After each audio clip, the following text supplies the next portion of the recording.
Good morning, everybody. Welcome to English Grammar. So today we continue our discussion of adjective clauses, and we will be adding some additional definitions as to when it is appropriate to use an adjective clause, as well as we'll be discussing how to punctuate adjective clauses, when is it necessary, when is it not, and other information. And I'd like to take this time to remind you that today we have classwork, which is due by 11:59 p.m. through our Canvas platform. Thank you very much. Let me know if you have any questions, of course.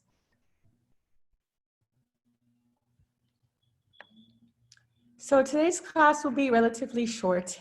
And the reason for this is that there will be some adjustments in next week's class. So in the feedback form I gave you guys, some of you expressed that you felt like there were too many videos being uploaded a week for you to keep track of them. So what's gonna happen is that instead of having 3 videos each week for every single day that we should meet, instead we'll have two videos a week, and these 2 videos will be twice as long as the ones that we've been recording so far.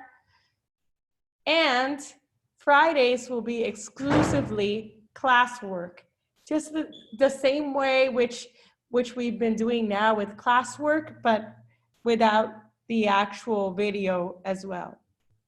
So those are the adjustments to help you guys not get too lost with the videos. So using adjective clauses to modify pronouns. So adjective clauses can be seen modifying indefinite pronouns. So indefinite pronouns are the words that are like someone, everybody, right? So they're talking about a person, but that person is indefinite or not unspecified, right? So adjective clauses can occur alongside these words, and object pronouns whom, that, which are usually omitted in this type of adjective clause. So let's see an example. So for instance, there is something, so there's a typo there, something is an indefinite pronoun that I want you to see. So that I want you to see is your adjective clause, and that is the pronoun, sorry, that is the relative pronoun inside of that adjective clause, and it could be expressed or it could be omitted, it doesn't matter. Then we have the second example. There's someone whom I want you to meet. So again, whom here could be omitted in this adjective clause, or it could be expressed. If it was expressed, then this context would be quite formal, right? But what's most common in spoken speech, in spoken conversation is that whom and that in these scenarios would be omitted. Everything that he said was pure nonsense. Again, object pronouns usually omitted in this case, right? And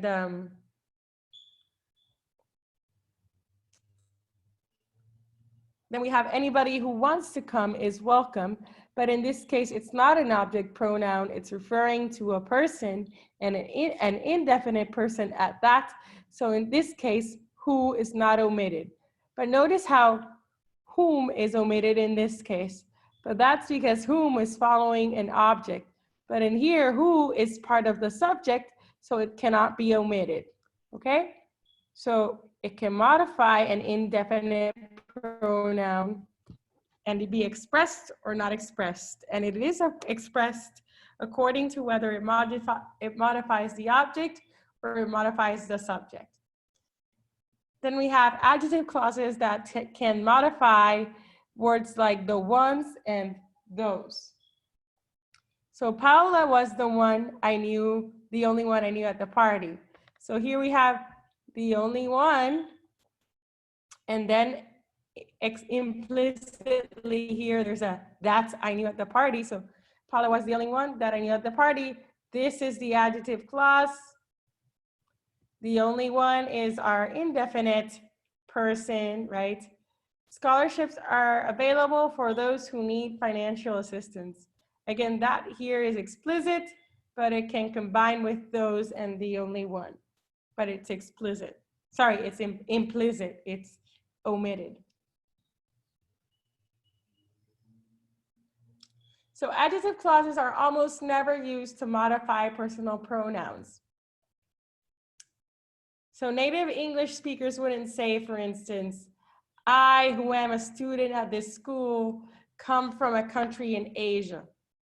So we see personal pronoun I with who sounds a bit awkward and also a bit formal. Although the following is permissible, but it's considered more formal. It is I who am responsible, right? And in this case, we have a personal pronoun, but it functions the same way as the indefinite pronoun anyone because it's an idiom. He who laughs last laughs best. So he here is the same thing as anyone who laughs, like el que se ríe último se ríe mejor, right? So in that case, that él or he is anybody. It's not necessarily a personal, like a personal pronoun or a person. Okay, so it's acting like an indefinite pronoun, so it is okay. And that's the adjective clause. In all these examples, the adjective clause is highlighted in blue. So punctuating adjective clauses. When are commas used in adjective clauses? When the information that the adjective clause is expressing is unnecessary, but additional. That's the answer. When are commas used? When the information expressed in the clause is necessary to identify the noun that we're talking about. So if we put it in a comma, it will result in miscommunication because it's necessary for us to understand the subject under discussion. So for instance, the professor who teaches Chemistry 101 is an excellent lecturer. So in this case, we don't know who the professor is. So we need to specify who the professor is. And maybe we don't know his name, but we can just say he's the one who teaches something. So we can describe a property about him to make him identifiable. So we make use of the adjective clause. So who teaches chemistry, right? So in this case, who teaches Chemistry 101 is found alongside our subject, and there is no comma separating them because it's necessary information that the adjective clause is expressing. But then in our second example, we have Professor Wilson, who teaches Chemistry 101, is an excellent lecturer. In this case, we have the proper noun. Our professor has been identified, and the information that's being expressed by the adjective clause is really additional and unnecessary. So we can express it between commas, like in the example below. Sorry, it says I don't have that much battery left. I'm gonna go look for it.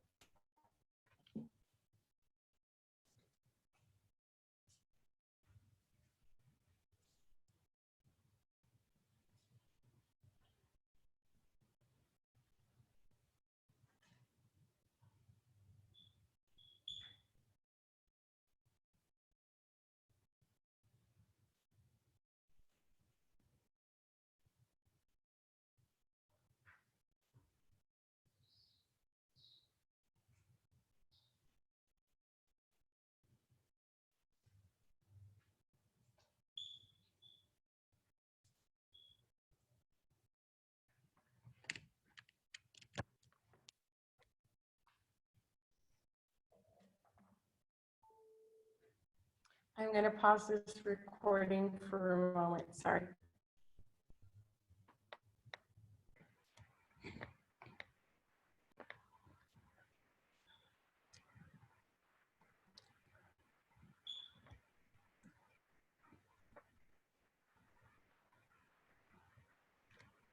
So if the adjective clause is modifying a proper noun, you should use a comma.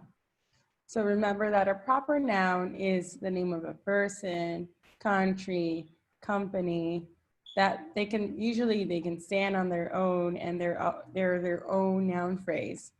So if you're using an adjective clause next to a proper noun, usually that information is not necessary because the person has already been identified with its name. So for instance, Hawaii, who consists of 8 principal islands, is a favorite vacation spot. Mr. Smith, who is a retired teacher, does volunteer work at the hospital. So in both of these cases, the adjective clause is optional and it's giving additional information, and thus it is positioned between commas, as you see, between commas, okay? So with no commas, is any possible pronoun to be used. So remember, no commas is when the adjective clause is necessary. So if we're talking about a case with no commas, then any pronoun could be used, such as whom, that, or nothing. Object pronouns may be omitted as well. When commas are necessary, the pronoun that may not be used, so that is not used when they're necessary. Only who, whom, which, whose, where, and when can be used. So object pronouns cannot be omitted in this case. So Mr. Lee, whom I met yesterday, teaches chemistry. So other examples of punctuation in adjective clauses. We took some children on a picnic. The children who wanted to play soccer ran to an open field as soon as we arrived at the park. So the use of commas here means that all the children wanted to play soccer and all the children ran into an open field. So the adjective clause here is giving additional information of the children, but all of them wanted to engage in that activity. However, if there are no commas, then we took some children on a picnic. The children who wanted to play soccer ran an open field as soon as we arrived at the park. So the children who wanted to play soccer then is signaling a specific group of children, which are the ones that wanted to play soccer, okay? Versus the first utterance, which is the children, all of them wanted to play soccer, right? But here, it's only the children who wanted to play soccer. And this information is communicated with the use or lack thereof of comma. So according to whether you use a comma or not, you can also specify the amount of people or the people that you're referring to, whether you're referring to all collectively or whether you're referring to a subgroup. So for instance, exercise 21, add commas where necessary, change the adjective clause to pronoun that if possible. Alan and Jackie, who did not come to class yesterday, explained their absence to the class. So in this case, we add who is between commas because it's additional information to a proper noun, but who cannot be changed to that because who is used for person. And that is used typically for things. So you wouldn't say Alan and Jackie that did not come to class yesterday, okay? Number 2, only people who speak Russian should apply for the job. That's okay because it's talking about a specific group of people. So only people who speak Russian, okay? So it's not talking about people in general. So here, the adjective clause is necessary, so no commas are used. Matthew, who speaks Russian, should apply for the job. Here, comma use is necessary. Why? Because who speaks Russian is additional information about a person who's already been identified, which is Matthew. The rice which we had for dinner last night was very good. Again, here, the rice was very good is our independent clause, which we had for dinner last night is additional information, but it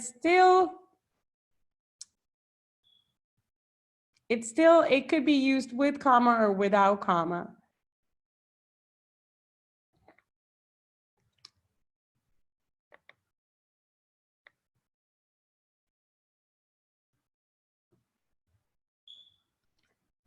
An adjective clause may include a noun and an of which combination. So you can say the top, which is a noun, of which is a relative pronoun with a preposition.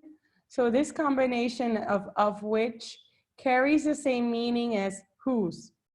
So we can say, for instance, we have an antique table, the top of which has jade inlay.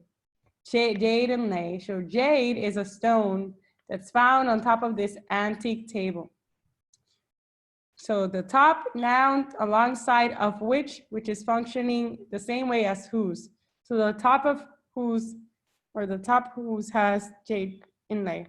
So when is this construction used? This construction is typically used in formal settings or in formal contexts. And it's typically used, of which is used to modify a thing.